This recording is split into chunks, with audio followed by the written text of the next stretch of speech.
ก็ให้ในខ្ញុំឈ្មោះអេងសុនធាប្រធានក្រុមការងារយុវជនសុខមងសីតំណាងដល់ខ្ពង់ខ្ពស់អាដាមអង្គវងវឌ្ឍនាប្រធានក្រុមការងារគណៈបកចុះជួយសុខមងសីនិងអាដាមចិនម៉ាលីន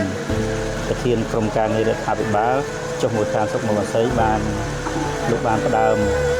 ឲ្យមានការចុះមកជួយរំលែកទុក្ខដល់ក្រុមគ្រួសារសពដែលប្អូនប្រុសឈ្មោះម៉ៅសេរីបានលាចាកលោកទៅកាន់លោកខាងមុខហើយនោះនៅក្នុងការពីទឹកដីនៅក្នុងភ្នំទ្របខេត្តព្រះវិហារហើយលោកក៏បាន